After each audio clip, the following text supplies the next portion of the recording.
Hey everybody, it's Jimmy G, James Genocide here in the Lounge, and I've got Gonzo on the phone from San Francisco, and we're going to talk about Towhead Army and a whole bunch of other stuff probably. Away we go. Good, afternoon, sir. How are you? Good, good, and yourself. Making it through the day, That's the buying, working man's problem. buying $10 gas. Oh yeah, that's fucking.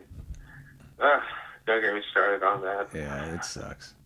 So, welcome to the show. I'm sure you've heard, like I think we talked. You've heard kind of what we do here and what we've been asking of folks, and it's just kind of a way to see, where everybody came from the scene. For me, the big stars were the people on stage, but also some of the equally and if not even bigger stars were the people who were in the scene in the audience. Yeah, Um, so that's kind of it. I mean, that's what I'm, kind of doing it for in a sense, and also it's historical in a sense. A lot of people didn't even know anything of this stuff even existed, but it does, it did, it does, or however you want to say it, I guess.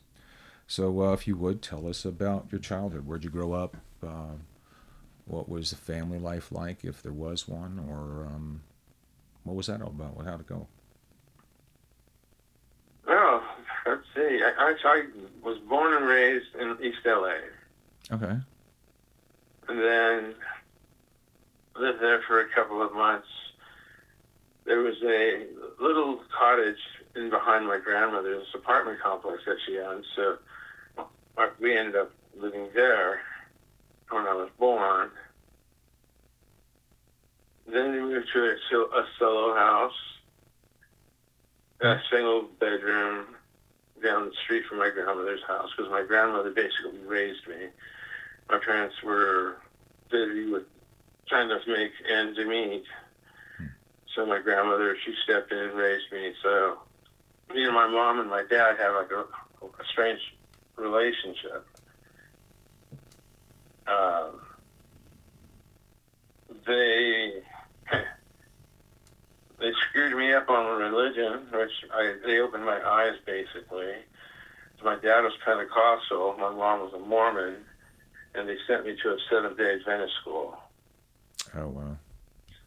So I was the weird one out of the bunch, as everybody else that I've heard listen to your interviews here. We all grew up listening to Dr. Demento. Oh yeah, I was talking to people about that in other interviews too, dude. Yeah, It was an amazing and show, at the time. It totally was. with Dr. Demento, I mean, you hear Mongoloid by Devo. Yeah. There was another song that was on my mind earlier, Hmm? but all the great hits came from Dr. Demento. It's probably one of the first first DJs that played punk-ish stuff. Hmm. And always called it sort of the pre-punk hippie era, maybe. Because I just knew a lot of freaks that had weird hair and wore a top hat and shit. You know what I mean? Like dudes would skateboard and they'd be wearing like a top hat and tails. You're like, dude, what are you doing? Yeah, Like, but that was kind of the thing. It was fucking just look weird, be weird. yeah. So I started getting into that type of music, and that was about 76, 77. And then Rodney on the Rock came on, Yeah, yeah. and that was it right there. Mm-hmm. Every Sunday night listening to Rodney on the Rock. Or was it Saturday night? Sundays. Yeah, they only It give you. was Sunday. Yeah, Yeah, they still only gave us Sunday nights when no one was. They figured no one would listen. That's why, I guess. yeah. Um, that's where I got a lot of my music from was Rodney on the Rock. Mm-hmm. So I kind of grew up liking the punk stuff. Yeah. And So then I straight. saw the kids on So like scooters and you didn't have a like a previous musical genre that you kind of grew up with as a younger kid as much, or did it really just jump from not much of that to punk? Where the music came in would be my parents. Uh-huh. My mom listened to Motown, soul, a lot of the girl groups. She liked all that stuff. My dad was more the rockabilly. He liked all that other stuff. Oh, okay. So you had He music. liked the rockabilly stuff. You had music in the house, but Yes. did you identify with any of that at all, or? It was more the rock side, Yeah. because I started listening to like AC/DC. Mm. Anything that was played on, if you could tune into a 10Q, Okay. a radio station, 10Q, and Is that was down out that way? excuse me? That was a station that was down in where do you say down in It was down in Southern California, huh? the station. I don't remember the 10Q, man. I remember like KHJ and KMET and then eventually KLOSKM, I think. Yeah. You know. But so what I mean so it's the Dr. Demento crossover, right? All of a sudden, right? And, Yeah. And when do you? I mean, you're hearing some Devo and sort of the flavor, but when is it that you go, uh-oh? When were you locked in? Was there a point? No.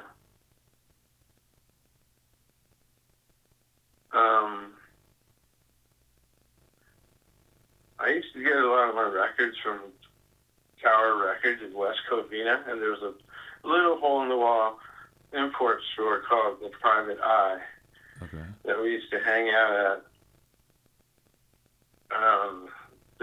That's where I got a lot of my music. My first 3 albums I bought was The Clash, their first album, Ramones' first album, and Stiff Little Fingers' live album, Hanks.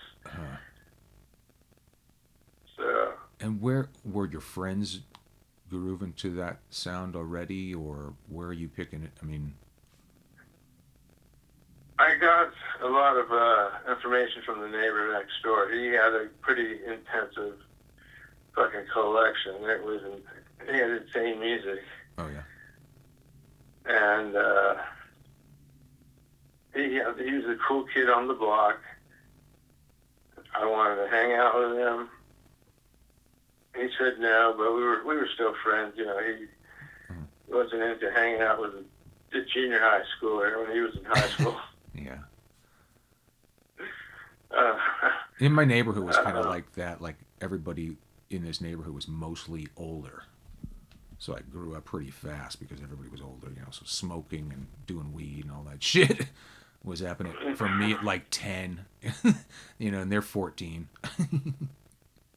Yeah. The summer of '79, I was 12 years old. Yeah. Actually, April of '79, I asked my mom if I could go to a concert with the neighbor, and she said, no, you're too young. It was Led Zeppelin. Oh, wow. Summer of '79 came out. Mom, can I go to this concert? No, you're too young. It's Pink Floyd, The Wall. Ugh. And November of '79 came around. Mom, can I go to this concert with my Uncle Mike? She said, only if you go with your Uncle Mike, that's all right with me. I went to go see Kiss for my first concert over at the Forum. Yeah. Greatest band ever at the time, I thought. Mm-hmm. They were just a big deal for me, you know. They were the first, like, I'm going to pick these guys. I had the poster and the music, and then my dad thought it was cool to bust all my fucking records up. Yeah. And he didn't want me growing up in that fashion, I guess. Yeah. So he busted all my records, and that made me rebel even more. Stopped talking to him for a while. Uh, Shaved my head. No, I ended up hanging out with mods because I thought they had cool scooters and shit, for the lights and so forth. Mm-hmm. So I thought I'd be able to make it as a mod. I was riding around with them. We joined a couple of scooter clubs, blah, blah, blah. And I realized I saw some skinheads on scooters. I'm like, well, that's pretty fucking cool. Mm-hmm. I don't need to wear a suit to ride a scooter, just my boots and braces and blue jeans. You're familiar with the rough mod scene, right?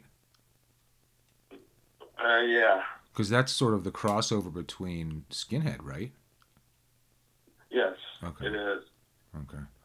Which I think that's kind of a cool, just the kind of, you're going more punk rock, I guess. You're not wearing the suits anymore. Mm-hmm. I shaved my head. Huh. I gave myself a mohawk. And things changed for me. I stopped going to. I kept going to the mod shows for the bands that I knew because I used to work for a couple bands. Uh-huh. And then I started hanging out with the Stern Brothers. Oh, okay. The BYO. Back, back in like 83, 84. We were going to the same parties, hanging out, talking music. Met Swilly, Novak. Oh. I met them all Uh-huh. back in 83, 84. Okay. Yeah. So, And when was the first, the fucking first show you went to? The first punk show? the first what show? When was the first punk show? My first punk show. I would have to say Fear. It's a good start. It's a good way to break things They were in. playing at a little club that we used to go to out in the valley because I lived out in West Covina. And I used to travel up to Hollywood every weekend with some buddies of mine. Okay. But, Fear played at the Timbers. And this is when Flea was still playing bass with them. Oh, huh. See, I always remember. Yeah. I remember Durf playing for them, and Durf was his real name was Fred. He just he spelled the name backwards, and it was weird because I dated a chick that was like kind of older than me and stuff at the time, and she went to school with this guy, and she said, yeah, he was always fucking weird. That's funny. Yeah. So, how'd that show go over, man?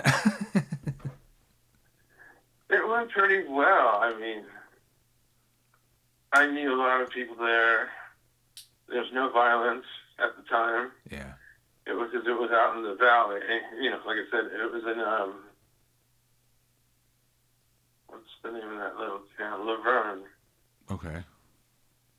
It was out in that area right there, kind of Laverne, Pomona-ish borderline. All right.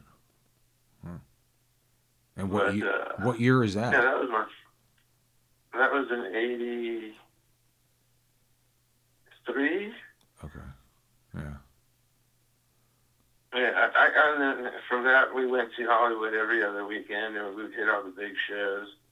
Gone to the Olympic Auditorium a couple of times. Lhasa. Wow. There was a Stardust Studios, another little punk club. So, brothers, sisters? I have a sister who we do not speak to each other because when I got kicked out of the house, she figured that I abandoned her, and so this is coming from my uncle, who was trying to mend my relationship with my sister because my mom passed. Yeah. And my dad's been an asshole ever since. as long as I know he beat the shit out of me just to make a statement. You know, don't you ever fucking do that again, type deal. Yeah.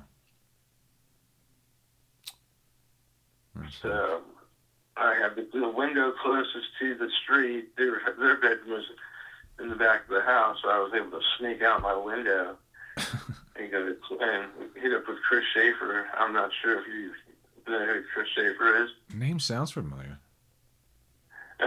He used to work with a lot of bands. He moved to Prague, and he passed away over there in Prague. Okay. Wow. When I met Chris Schaefer, it was pretty funny. We were riding skateboards towards each other. I was dressed like almost the way I am now, t-shirt, shorts, tennis shoes, and a punk shirt, Mm. He was wearing engineer boots with Levi's tucked in them, a punk shirt with a tuxedo ruffled shirt, wearing a trench coat. Wow. Yeah. And that shit was wild as hell. Like, it doesn't sound that wild now. It sounds a little weird now, but like, no, you could get by with that. Nobody's gonna fucking stop you. But in those days, it was like, what the fuck is that? Yeah, and we started hanging out. He's been my best friend ever since until he passed. So how old are you now? 59. 59. I'll be 60 in October. Okay. Yeah, probably about almost the same age as I am, man. Wow. Hitting the 60 this year, me too. So that's always fun. Oh yeah, well the pain that comes with it isn't fun. Dude. Like I said, I'm broken up. Yeah. Yeah, it sucks. Getting older is totally overrated. Yeah, it's not for the weak. You're like 19 and you're like, man, I can't wait till I'm fucking 21. You sort of speed it up, and then all of a sudden, bam, you're fucking 40. What happens overnight, dude? Yeah, that sucks. But yeah, what can you do? So you're rolling around the scene. What's going on, man? What's the scene like? What are you looking at out there? Up here? No, I mean, like where as you were growing up. I mean, what are you looking at? What's the scene like? Like for me, like it was sketchy. Yeah, I mean, I went to a Fishbone show out there in that one little club, Timbers, and one of the bouncers got stabbed in the back.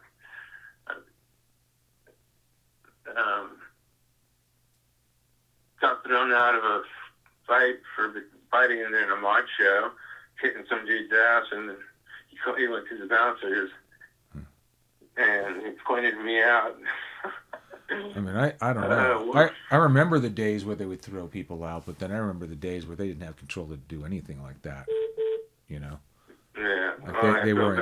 Yeah. Well, I don't feel bad. Yeah. He came up to me, touched me, and I told him, "Don't ever touch me again." And he did it again, so I knocked him. Fucking hit him so hard on his jaw, his cheekbone, and his nose. I broke it all in one punch. I found out from a friend that knows him that pretty much will have a gnarly scar on his face. Yeah, that happens.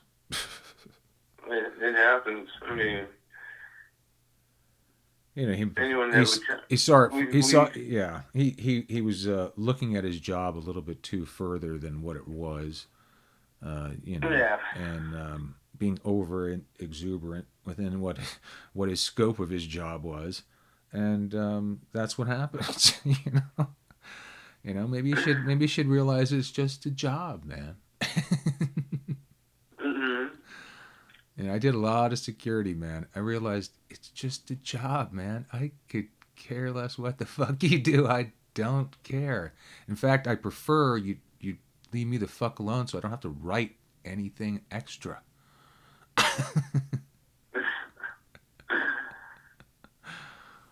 Oh man.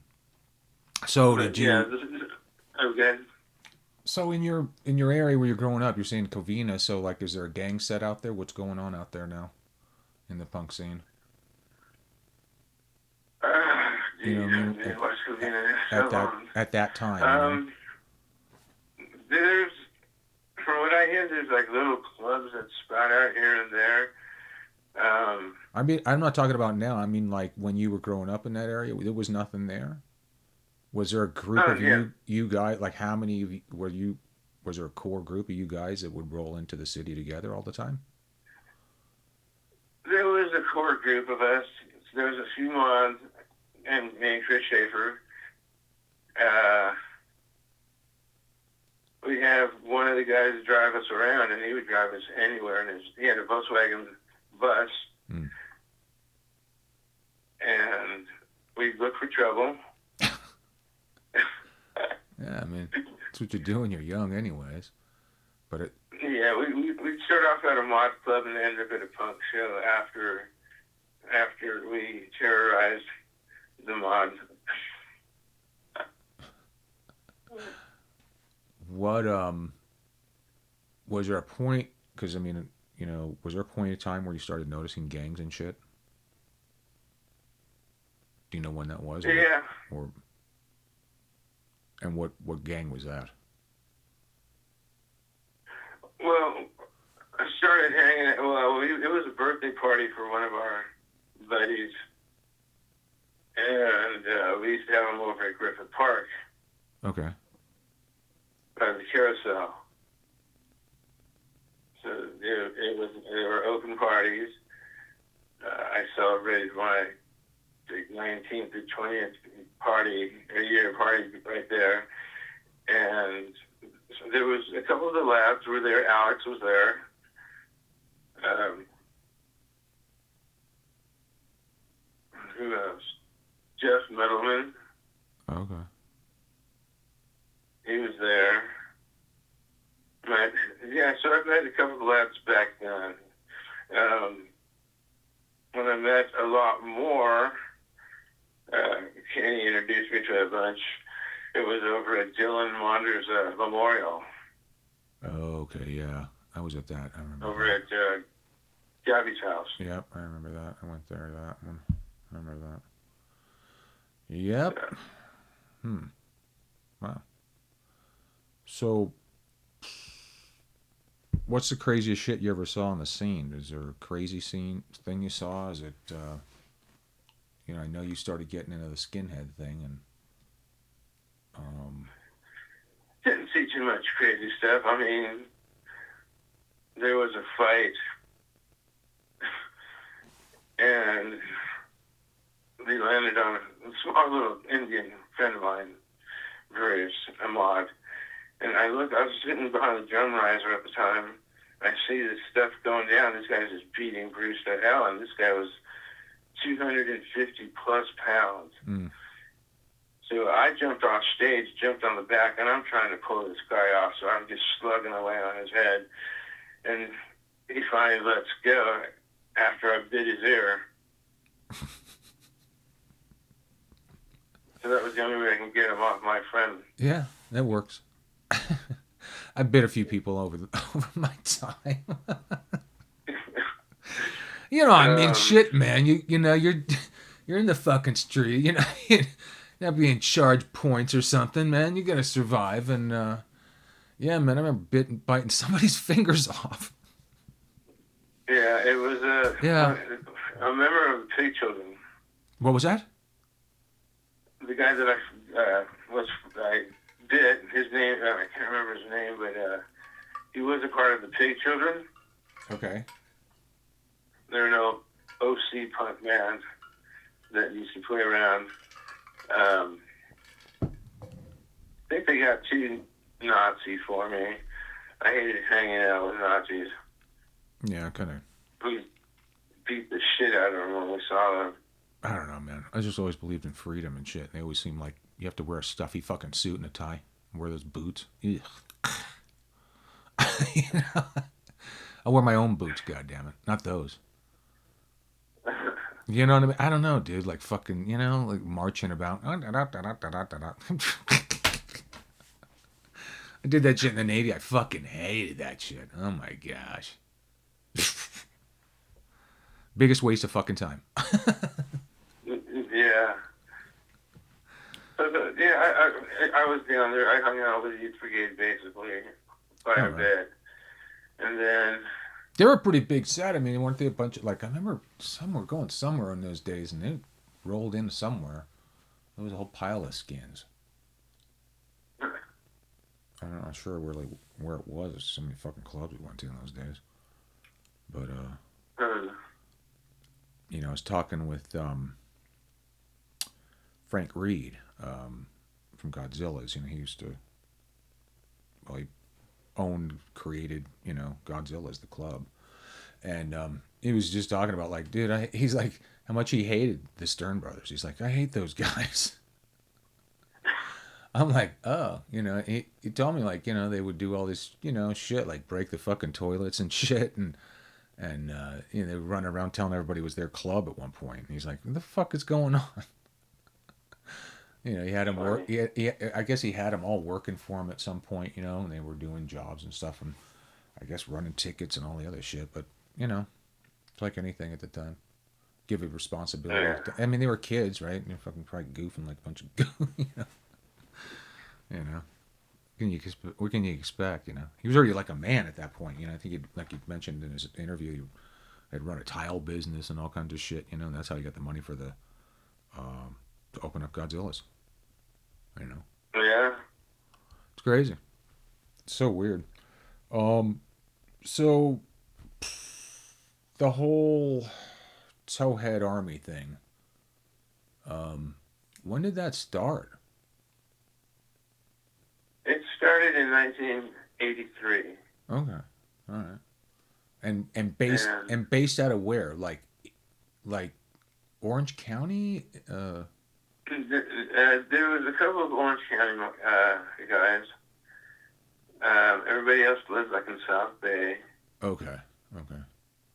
And I lived in West Covina. So wasn't there there was South Bay Skins too, right? That was a Nazi crew. That's what I thought. That's what I thought. Okay, it was somebody. I remember hearing that name. Was that same era? Is that the same at the same time? Yeah. Oh, okay. Wow. But you guys are more like traditional skinheads. You understand the history of skin things. Oh yeah, the history from Jamaica. Yeah, I mean, I was really into reggae, and then and then I got into ska, and I didn't even know the whole connection that about the skinhead movement with ska. Until many years later, and reading and researching and stuff, but I was already into that stuff. I mean, in a sense, Jimmy Cliff and shit. I saw. Oh yeah. I saw Peter Tosh at the Hollywood Palladium, and he right on. he opened for Jimmy Cliff. Jimmy Cliff puts on a really good show. Yeah. We saw him like the Wiltern in '87. Okay. Yeah. Bring a tear to your eye. Yeah, I was bitching. Yeah. So, do you guys start to beef with those guys, those different people in different crews? Like, are you going to places where, like, man, you're going to see some skinhead band, and then, like, you got fucking all these other fucking crews coming in there, and then they're like, some of them are fascist and shit at that point, or? Oh yeah. There was this one skinhead. All we knew about him was his name was Patty, some Irish kid. Mm-hmm. He had a death wish or something. He kept coming after me. And he beat the shit out of him at the club as he was with a couple of his friends, so they left. A couple of weeks later, we went to a club down in Long Beach. and I see Patty, and I had a friend of mine with me, and my ex-wife was with me.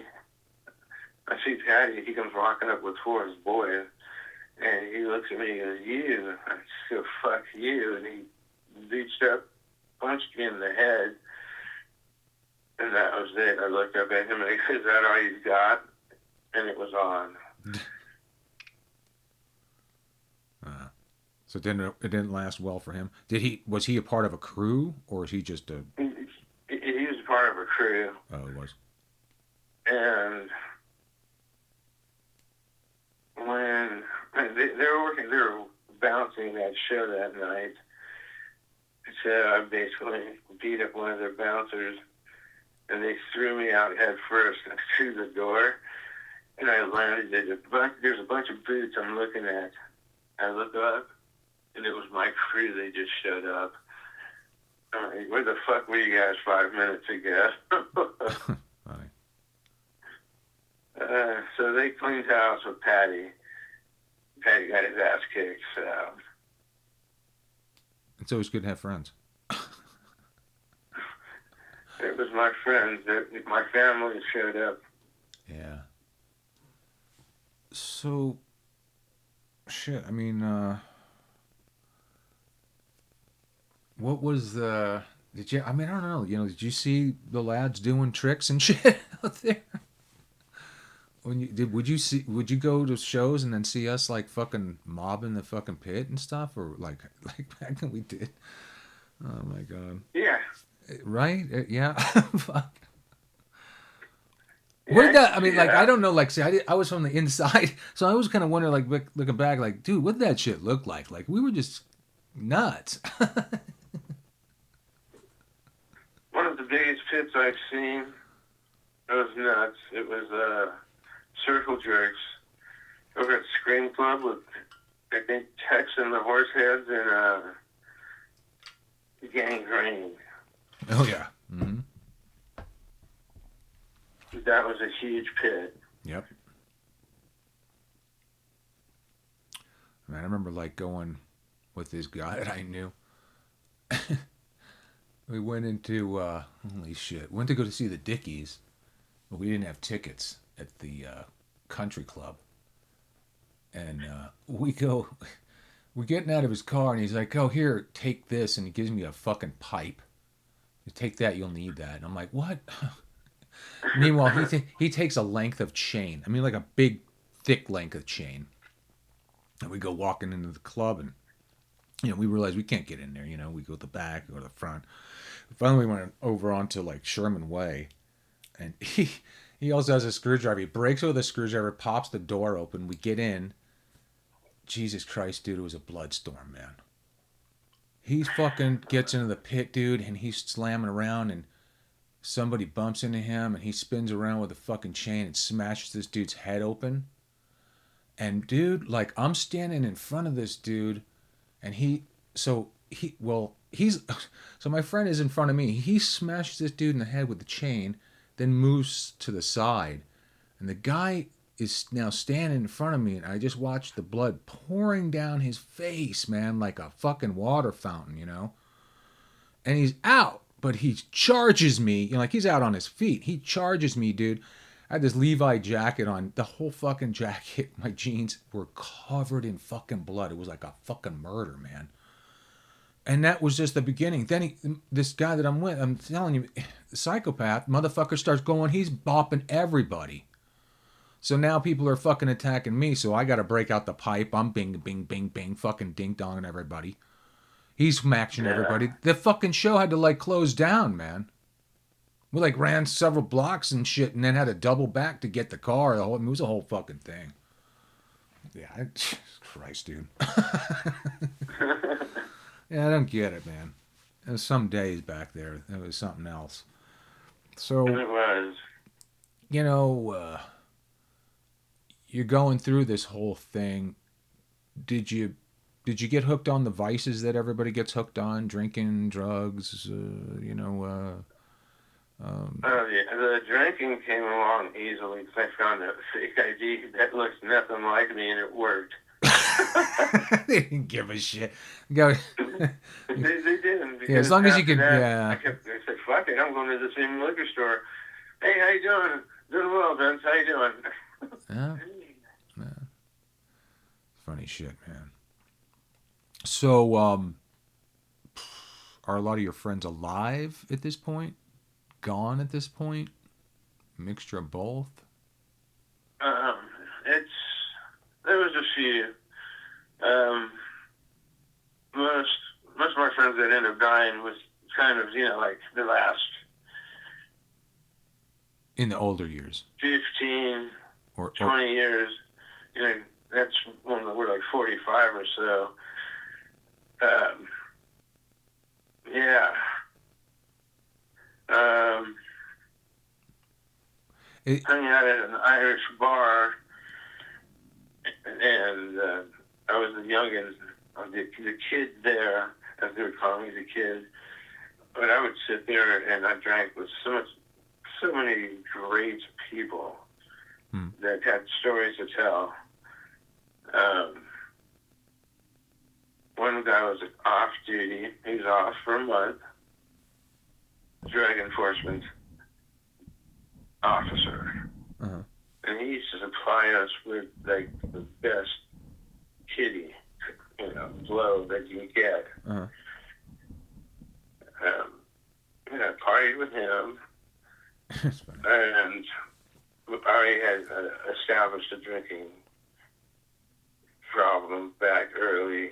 I started drinking when I was in the 7th grade. Yeah.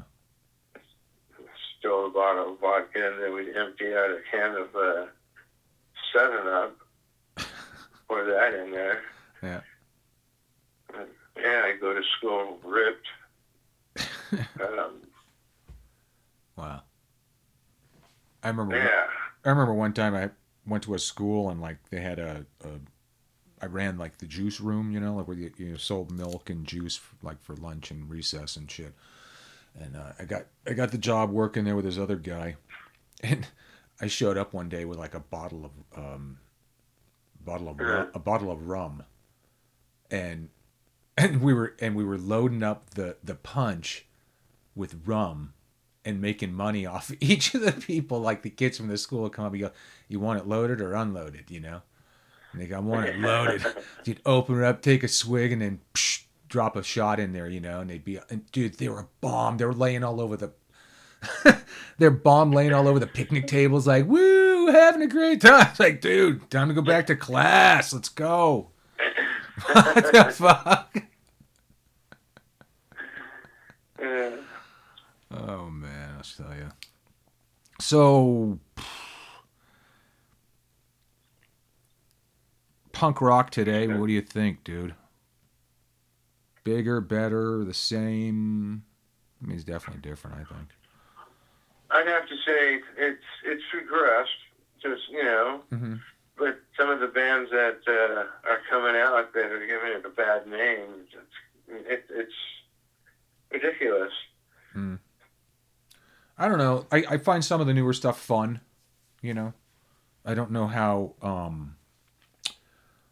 long lasting it will be. You know what I mean? Yeah. Like, are they more disposable hits now than some of the? You know what I mean? There's stuff that I can listen to now that's punk from the day and back in the day, and it just lasts. It's still good. It's still valid. It's still pumping. And then you got stuff that, man, I remember stuff that I got into the '90s that I could have done really touch it that much anymore. It's like, yeah, it was sort of this. It was okay at the time, but meh, doesn't have the longevity of so many other bands. Yeah. It'll be around forever now. Yeah, I think it just keeps evolving. I mean, I was mentioning one of the other interviews and just talking with friends, and it's like, we go to shows now and our kids are in bands, Exactly. And they're in punk bands, and it's like, wow, so it's transcended the generation. It wasn't like, it's funny because my parents were like, and even I think it was my uncle or somebody said, you're going to have like a Christian right child, I never had any kids, but it's just like because they would be that would be the way they would rebel, you know. But Mm-hmm. I don't know if that's really true because if you have a good relationship with your kids, why did they need to fucking rebel in the first place? You know, you show them love. Again, like, Me and my son, we don't talk. oh, Um, it's hard, man. Me and his mother and I had a nasty divorce, Mm, and she filled his mind up full of bullshit yeah. about me, and he doesn't care for me anymore. So what can I do? He's 34, no, he's gonna be like 36, Mm, and he still listens to his mother not to talk to me. And we've been mm, divorced for over 25 years, yeah. and she just doesn't move on. Yeah. No, I know a lot of when they divorces happen. I mean, that parent that gets custody, they do the poison pill on the kid, to Yeah. control them and to keep them. It's like, gee whiz, come on. And for all your ill wills and your ill ways, which I'm sure there's so many. Ooh, let's get the book. Still, you're a good person. You're still his father, and time is passing, and it's bullshit for that to even be such a, even a situation to even talk about. There are times that you can enjoy each other and have, a meaningful connection out there. But I do understand, man. People get in there, they start seeding this shit like it's a fucking, they're building a Hmm. tree. And then next thing you know, this person's got a fucking sour opinion of whoever it is they've been poisoning them with, and that's it. You know, it's a shame. So my uncle's advice was between me and my sister, let her go. It's not worth the relationship. It's not worth the heartaches or the headaches. No, you don't need to force anything. I think if a child is, in that situation where like, I don't want to talk to there's always that point where they do come back. It's weird, we evolve. We think that we're just always going to be the same and never change. But life is all about change. It's change every minute. You're changing your Yes. underwear and you're changing yourself every fucking day. So, um, you know, you can't escape. You can't escape it. You know, you can say I'm gonna be this way. I mean, what you were when you were 19 or 20. You thought this is me and it's gonna only always be me and that's it. How many times have you fucking reinvented yourself since the age of 20? 100 fucking times, right? Different jobs, different Hmm. girls, different friends, even. Sometimes you own them, sometimes you disown them. um, Everything comes with the expiration date. it does. There you go. That's probably, uh, yeah, right. Not everything. Shit don't last forever. There you go. Uh, Right. Did punk make you more capable of being in this fucked up world, or less capable of being in this fucked up world, or did it have no input at all? Or, like to me, like sometimes when people come from a real bad household and they find that punk rock family, all of a sudden things become a lot better. You know, you have people to count on. All of a sudden, you have a different outlook on things. when when I started working with bands, that's when things were. I was gonna have fun doing this. I was 9 years old, 10 years old. There's a band down the street practicing in the garage, and I would sit with my ear to hear the music that they're playing. They caught me there, and they're like, "What are you doing?" "I'm listening to you guys, play. You guys are great." So they're like, "Oh, you want to hang out with us?" I'm like, "Yeah." Like, "Oh, here, be our roadie." They gave me like a 20. Go get us some sodas from the stop and go around the corner. Rode my skateboard there, brought their drinks to them, and boom, I was their roadie. That's funny. That's cool.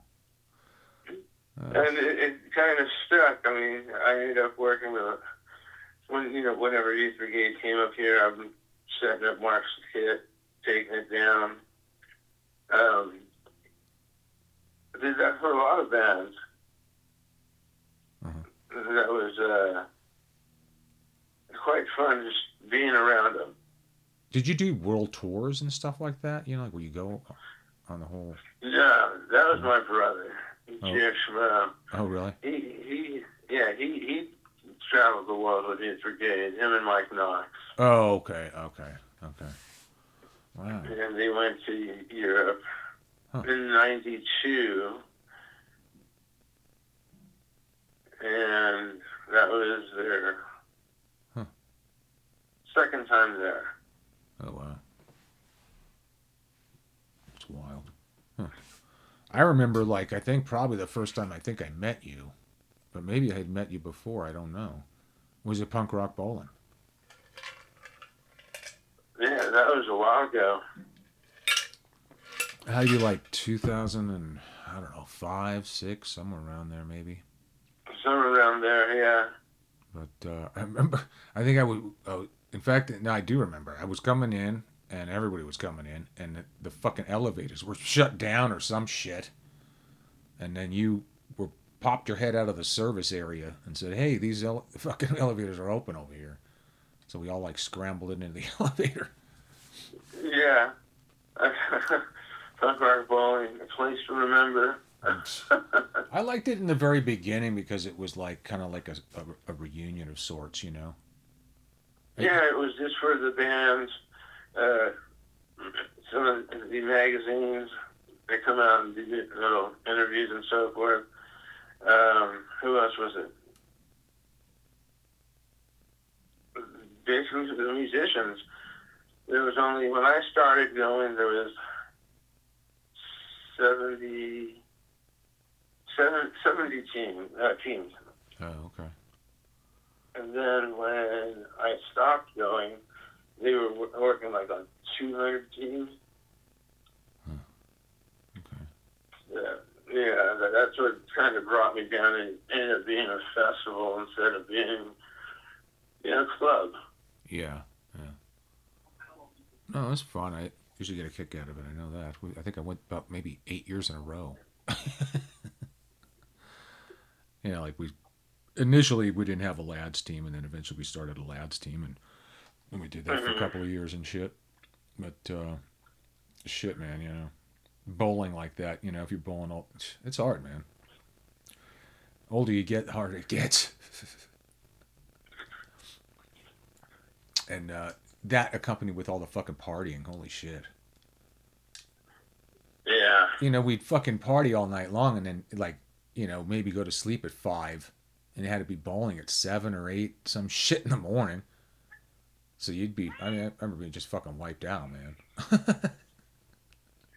We got lucky. We bowled the second day. We had a bye the first day or something. Oh, that's cool. Because it, because it was 3 day, right? You bowled and then they put some shit. I don't know. I just remember fucking. Yeah, they used to have punk rock poker. Yeah, I remember going one year, and I went on a Thursday night or Thursday afternoon, and they were having poker tournament on Thursday night, like before everything. Yeah, that shit it got pretty elaborate, man. I would go in there. I remember like going in there and like realizing I'm not taking the road home when everybody's doing that shit. So I'd stay an extra day. I'd come in an extra day. I was like fucking, really, really just taking my fucking sweet ass time doing that shit. But oh yeah, I took a day. Actually, I didn't take the day off work the following day. Mm-hmm. Then I came home. Mm-hmm. My boss looked at me. He goes, "You look gray." Yeah, great. Exactly, man. No way, man. Now I needed like almost a good day and a half to get recovered, man. It was tough. That fucking drinking, man. Shit. It was back to that old age thing. It does. So, you work primarily for BYO? Is that what you did as a career, or what were you? No, I did it just for friendship. Okay, okay. I helped him out. The same thing when I moved up here in Northern California. I hooked up with Fat Records, Okay. and I was doing errands for Fat Mike. Uh-huh. How was that? Was it cool? Was he? It was you guys. Yeah, he was cool. You guys were all young then, right? Yeah, he's very generous. Oh, very cool. There you go. Yes, very generous. That's good. That's cool. People keep talking about the Punk Rock Museum. Obviously, that's one of his little projects. Have not been. I haven't been there yet. Haven't either. I don't know if I'll ever make it. Who knows? Not excited to go to Vegas again. What I've been there plenty of times. I can't stand Vegas. Even though we did punk rock bowling 9 years or something like that. Right? Yeah. Good many years. I just remember like going one time just to like for one day, which was stupid for me to do, but I'd gone in with a friend. We'll roll in there for the day and we'll roll back. And I'm like, okay, fine. But it was when it got like fucking big and there's a swimming pool and it just, I was like, all right, this is not for me, you know. It jumped the shark, you know. Fucking they pulled a Fonzie. And then my wife got married there at Sam's Town. At PRB? Yes. And what year? it was 04. Oh, okay. All right. Wow. And small Jamie Stern's the one that performed the rituals for us. Oh, funny. And it was in front of everybody because everybody was at the bar out in the atrium. Uh-huh. Oh, everybody was there, so we kind of stood underneath by the bear, the animatronic bear. So once we kissed the bride, and everybody was and yelling and howling, and the bear stands up, starts roaring. It's pretty cool. Funny.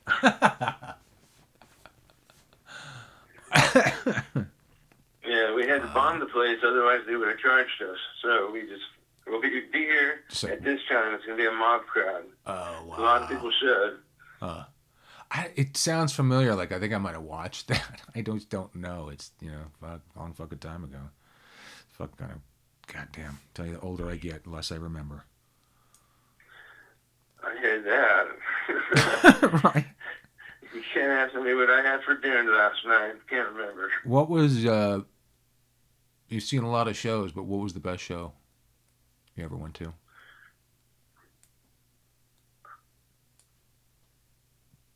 Do you know, like, do you have where you go, shit, that was probably the best show ever? The Clash. Yeah? Where? That was the Hollywood Palladium. English Beat. Dude, was it the night that the doors got rushed? Was it that night? No. Okay. Because I was there when they played, and we rushed the frickin' front doors on Sunset. And no, I didn't. No. Oh yeah, we fucking. That was a John of Circle One's idea. He's like, I got an idea, and it's with another one with a screwdriver. But boom, pop the fucking door. Everybody just goes running in. I just remember looking back, like I was already in, and I looked back, and the people were still coming in the door, and the bouncers were knocking them over, and then knocking the bouncers over. It was fucking nuts. Crazy times, man. Fuck. A really good show I saw at the Palladium was Fishbone, Red Hot Chili Peppers, and Run DMC. Oh, like when they were like, yeah, probably. What is that? It's like late 80s? That was 86 or so. Okay, yeah. That's a trip. That's a fucking trip. I moved up here. I moved up here in 82, February of 86. I saw Tool open for Guar and the Melvins at the Palladium. Nice.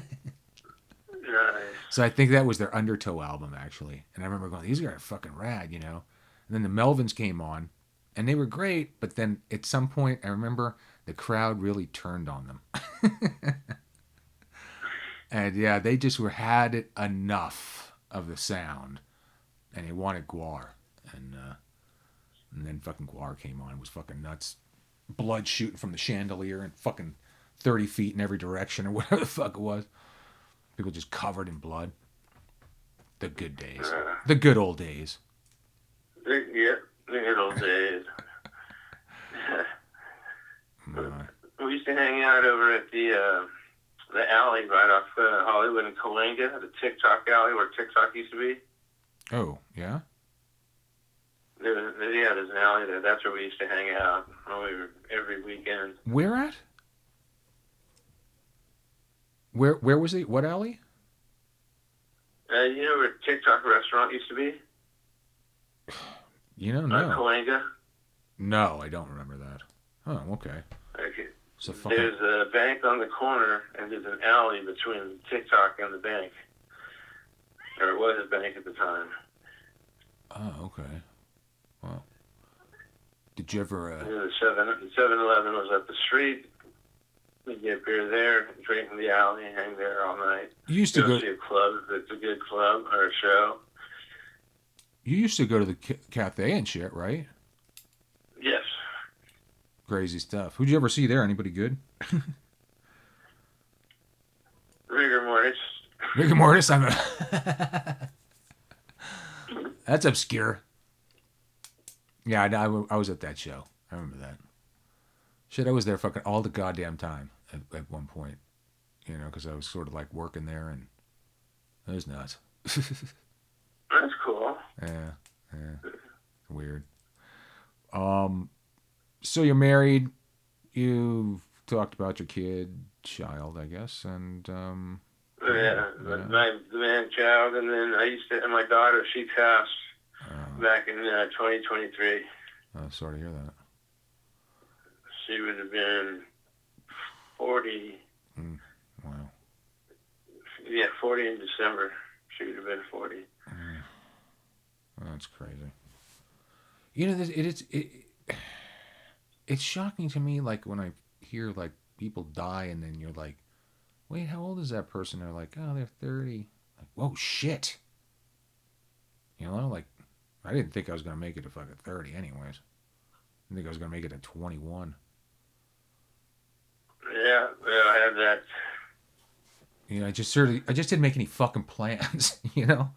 Like, oh, you know, there's going to be a future. Like, fuck. You know, it was just not the plan, man. There was no plan on that. Not at all. You know, so I don't know, man. So, anything you want to tell me? Anything anything else? Do you have you tell me, man. Let's see. I moved up here. Yeah, okay, so there's this whole chapter here. You grew up here in LA and then you move up to San Francisco too. So you got to see the LA scene, and then that San Francisco. At what year did you move up to San Francisco? We moved up here like in 86. 86. Okay, yeah, so like music's crossing over a little bit, but the punk thing's still going down. Yeah, I found it in a crew of mods that were riding around on scooters. So I still have my scooter. We would ride around, and then I met up with one of my ex-wife's friends. They went to school together. He ended up being the biggest Nazi I've ever fucking met. I mean, we were hanging out. Oh, wow. And next thing you know, he's on the Geraldo show when Geraldo got his nose busted. Right. So that's nuts. That friendship ended right quickly. You know, that's an odd thing that Geraldo got his nose broken by. Yeah, he gets his nose broken by a Nazi, right? Geraldo Rivera. And then now he works for the Nazis. right? So Yeah, apparently they captured his soul, right? yeah. I remember one point he got into a fight at like some rally at one point, I think too, and some guy tried to punch him, and he punched the dude and knocked the dude out, and this and that. But I mean, dude, he works for Fox News now. It's like, and that kind of fascism and all that other shit. Anyways, fucking they don't tell you the truth. They got busted for Hmm. fucking lying about fucking telling you that the voting machines are all fucking broken and not working and this and that, and you can't trust this or the other, and etc. etc. They're fucking fine like billions of dollars. Fucking, what kind of news agency is that, man? Fucking dumbasses. Fucking, they're like, oh, you got it $2 billion wrong. That story, you see, that's what happened there, Hmm. right? That's a big couple. That's a big billion. That's a lot of money for being wrong. $2 billion. Yeah, you got to. That's a special one, man. Oh well, I'm sure we'll make enemies. Yeah. But I'm sure they're not too. They don't like to coddle our feelings either. So fuck their fucking feelings, right? Yeah. So when I moved up here, I worked with a bunch of fat record bands. Um, worked a couple of festivals. Mhm. I do like staging. Get up a stage, which it's mobile basically. It's pretty easy, but you got to put the awnings up and the lights to the brackets for the awnings. It's like a whole prefab setup, though, huh? Oh yeah, set up and break down. Huh. How long does it We take to did do a that whole fucking shit setting up, or at least that setup? Was it a long time? Like a fucking day and shit, or what? this one, yeah, because we started setting up the day before. Oh, fuck. A couple fucking days. Got it. All right. Yeah. Yeah, we set up most of it the day before, and second day was just and the day of the show was just like keep an eye on everything, making sure that we had fire. It was on the USS Hornet, Okay. Oh. Okay. aircraft carrier. Oh yeah. So yeah, we had that was a Pirate Press, their 25th anniversary or something like that, and Huh. the patch somewhere. Yeah, it was like the 25th anniversary, and it was on the ship, which was great. Wow. So the scene that's up in San Francisco compared to Los Angeles, I mean, it's a different vibe, man. I mean, isn't it like anytime I go to San Francisco or if I go to San Diego, it's just fucking different than Los Angeles. It's yeah, over here if you're a punk, you acknowledge it. Hey, what's going on? People that are punks. You can tell who the old punks are. You can tell them the new punks. Yeah. Old punks standing back. You, It's true. that was me for a while there. Are there Didn't still are want there to drink still anything else. are there still a lot of like what are the local punk clubs up there right now? That are They're closing them all down. oh really? Right now, what's left is the Parkside has till the end of the month. Oh, Bottom of the hill is end of the year. They closed Slim's down a few years back. Now they're going to reopen it up as a venue instead of a dance club. What? Uh, Why is that? Is that just the demographics of the city is changing, or it's just rich people that want to put condominiums up. that's what I'm saying? Like they're gentrifying it. They're Yeah. turning the rent up on its ass and charging It's everybody. a nice area. Yeah. Yeah, it's nice till it all goes bankrupt and everybody you'll see it'll be like a fucking bunch of egg cartons and shit all empty.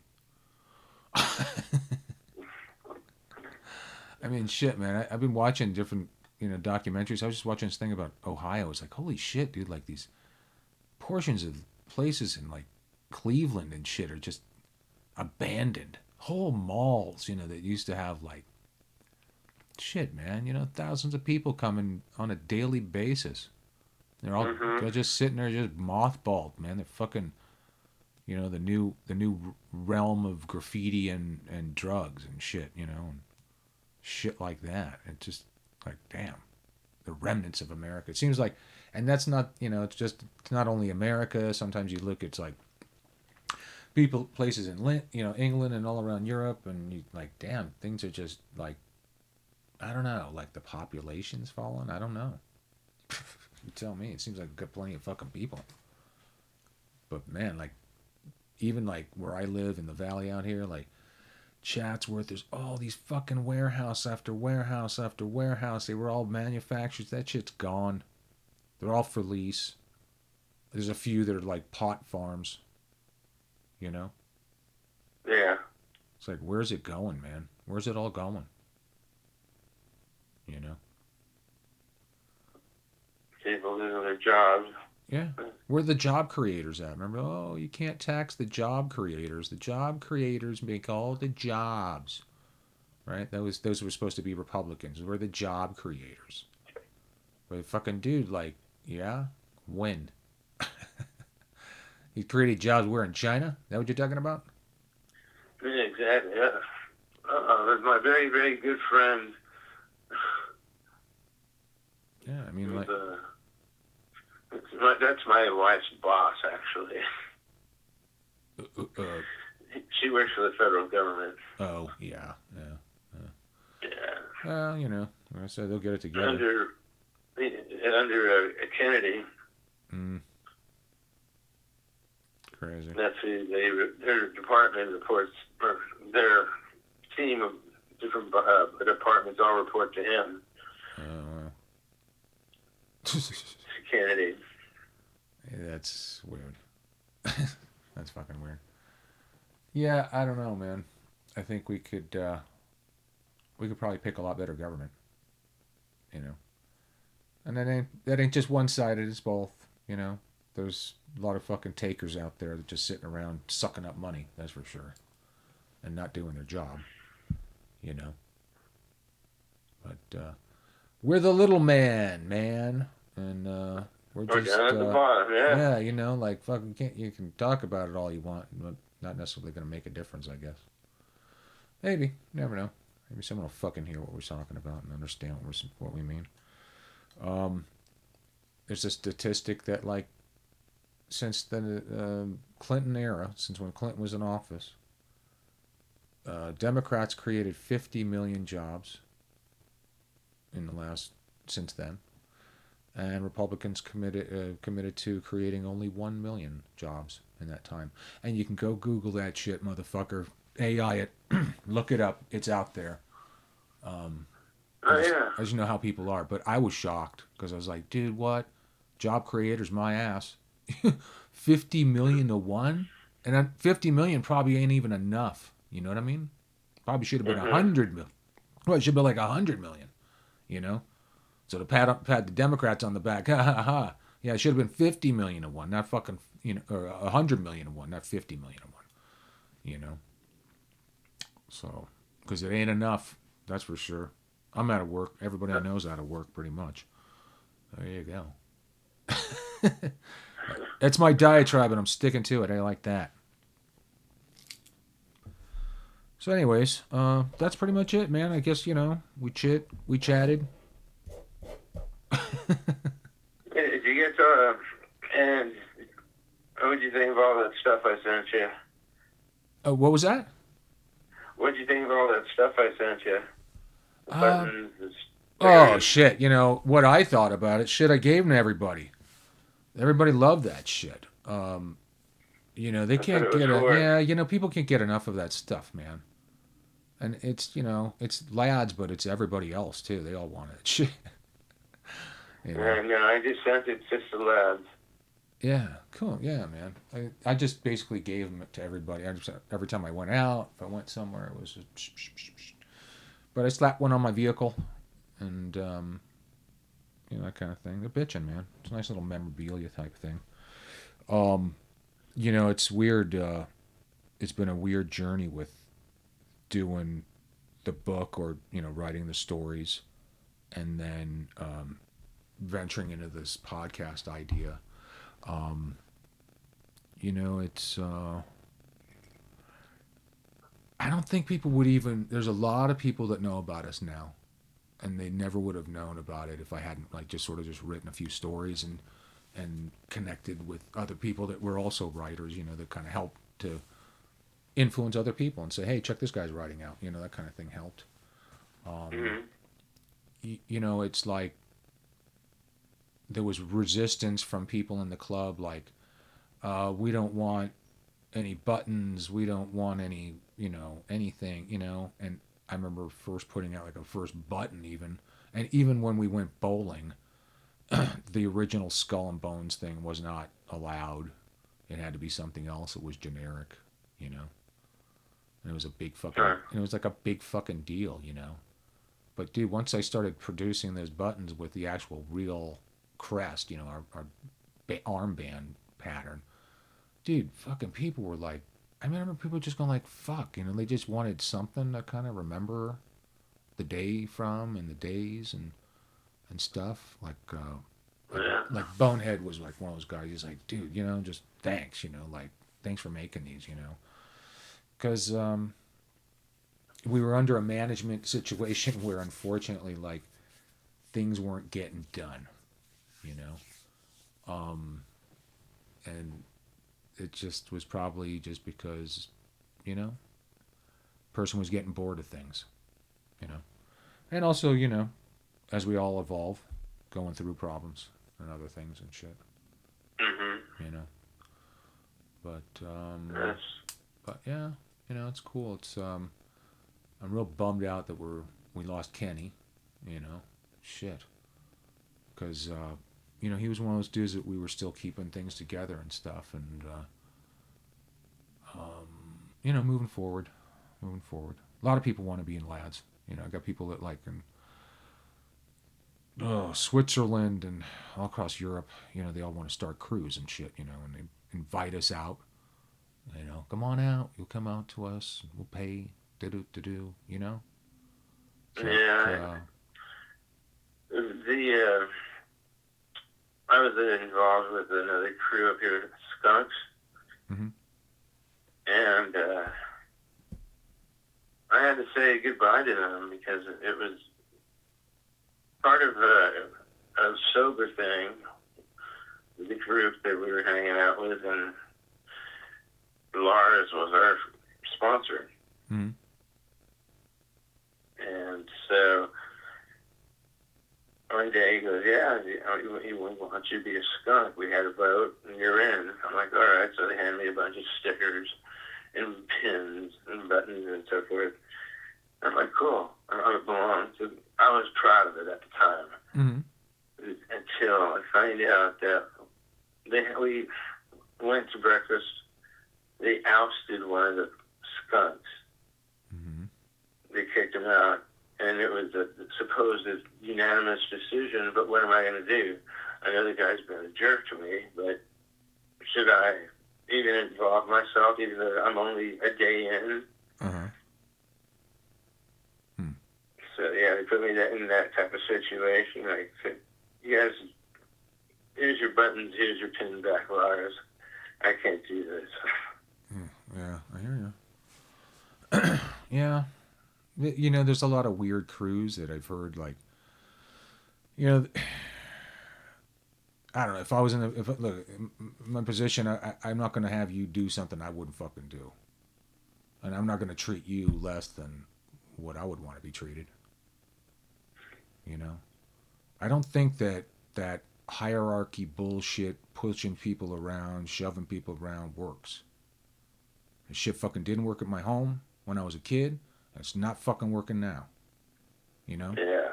So there's got to be a mutual arrangement where we're fucking actually fucking friends, and we're gonna do shit together, or else I'm gone. I got other fucking people I know I can fucking hook up with right fucking now. We're tight as fuck, and I don't need to worry about you. It's not maybe not be as big as you guys might have or whatever. Talking clubs, talking those other outside entities. I was farmed up for years, because of like the club and shit, and biker clubs would be like, hey, tap tap, what do you think, man? Da da da. It's like, man, I don't know. I don't want to keep going. I just kind of like not into it anymore. You know. And fuck, starting out with some other crew, you don't even fucking know them. Like, that's a weird thing. I think. It's just fucking weird. Like the people I knew, the people I got involved with, I already fucking knew them. Yeah. Like people join gangs, like biker gangs and shit. That's what I kind of related to. It's like they don't know any of those fucking people. It's like, oh, I'm joining that name. And that's even after, shit, you've been running around with them and they abuse you and shit and treat you like shit. Yeah, I don't run around with anybody right now. Yeah. It's getting too old. No. My knees can't handle it, right? Yeah, no. I'm just enjoying things. I got a few more years left, hopefully, and then, we'll be out wherever I go. But I had a good time, shit. Saw a lot of fucking shit. Did a lot of shit. Yeah. I mean, they're definitely... I'd like to relive it, but a little bit better. Yeah, sure. It was like when you look back, you go, shit, yeah, you would have taken different steps and would have maybe refrained or looked out for this one or that one, and but overall, I mean, shit, I had a pretty powerful, crazy, fun life, adventurous, a wild and adventurous life. I don't. Yeah. A lot of people get married, they settle down, they got all they got is like fucking football and shit, and maybe some golf with their buddy on the fucking weekend, and My hours are screwed up, so I don't go out that often. Yeah. I wake up 3 o'clock in the morning, and I'm in bed by 6 p.m. Oh shit. What is that? What, like a delivery route or something, or what's that? I manage one of the grocery outlets up here. Oh yeah, yeah. So you're up early, fucking groceries coming in, you got the shipping, everything's getting loaded in. Keep an eye on the guys that do the displays and stuff. Oh, okay. Yeah, that's cool. Got to be done. Do you get a connection? Because you're there with the markets, do you get a connection on food discount, that kind of thing? No, there's no discount. Bastards. Well, hopefully they fucking offer. Hopefully they give you a pizza party once in a while. They buy lunch for us every now and then. Yeah, there you go. Which is cool. Yeah, no raise, just fucking lunch. Panda. You can't go wrong with Panda Express. I know. Yeah, I hear you. Well, that concludes it, I guess, man. It's good for you. I'm glad you called in. I know your health is sort of here, sort of there, I guess, huh? Yeah, and I've got the doctors checking something else out. They found some nodules on my lungs. So I got to go and have another CAT scan done. They want to keep an eye on it and see if it grows anymore before they do an biopsy. Yeah, jeez. I used to smoke a lot when I was a kid. Only gets better, doesn't it? Isn't it fun? One thing after another. Yeah, that's the thing. Like when you're younger, you have things like that, but as you get older, this is what young kids don't understand. Though all those things that pile up, like sort of here and there, they start to stack up as you get older. Am I right? You got to get a shelving system for all the shit that's going wrong. Yeah. My knee, my fucking hip, my fucking shoulder, I got a fucking migraine. Oh, my stomach's fucking... Oh, shit. I can't sleep all night. What the hell's going on?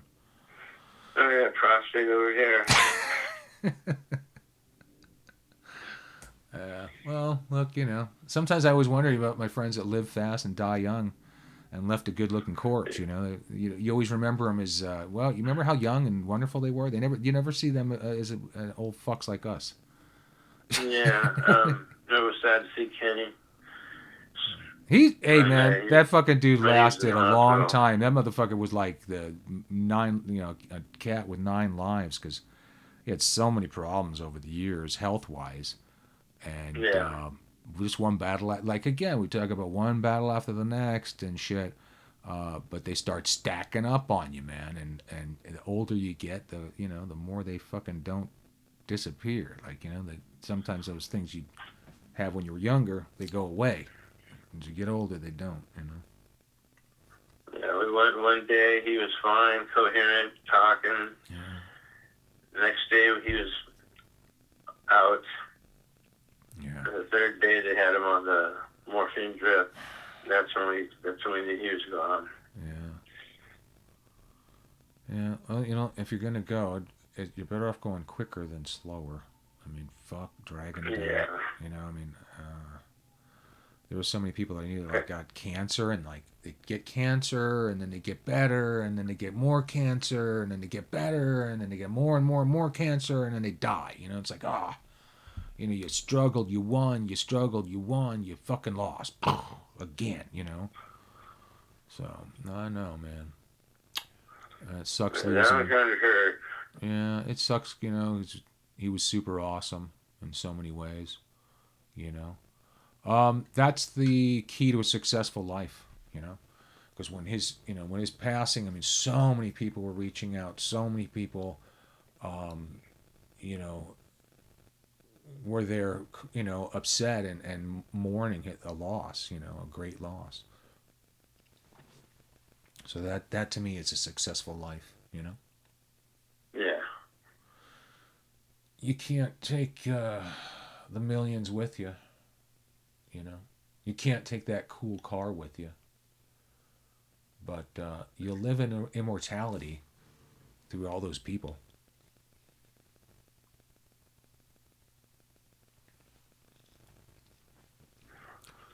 Every Yeah. day, every And day. it was tough to see him that way. Yeah, I know. I had that look on my face. He looks at me and he goes, Gonzo, quit looking at me like I'm dying. Yeah, I yeah, was sad.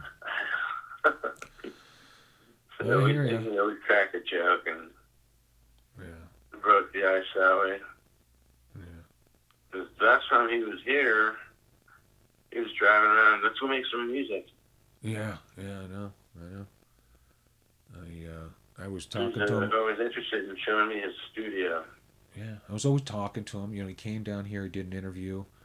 We went to a show, met up with Becca, and saw his child Bash playing his band, and then following day, like we did the interview and stuff, and then it's merely a couple months later, and he's gone. Yeah. So it's tough, but we're still here stuck. God damn it! Like they say, God always takes the good ones. Well, there you go. Leave us old bastards here. Somebody's got to tell the story. Yeah, that's true. I guess that's a good point. Well, man, I think that's gonna be it for the day. I'm worked over. I gotta get it cleaned up. I need a Kleenex and shit. Right on. And, Oh, yeah. yeah. Oh man. Oh, it's it's like it's interesting. I've done these interviews and stuff, and there's so many stories. There's so many good stories. There's so many bad stories. And it's it can be tough, but it's interesting as well. Uh, Learning and understanding the human condition. You know. Yeah. All right, folks. Oh shit, I'm messed up now. Thanks for listening. Hopefully, we didn't bleed on too long. That's our friend Gonzo up there in San Francisco. And that's the show. Enjoy. Have a good one, you guys.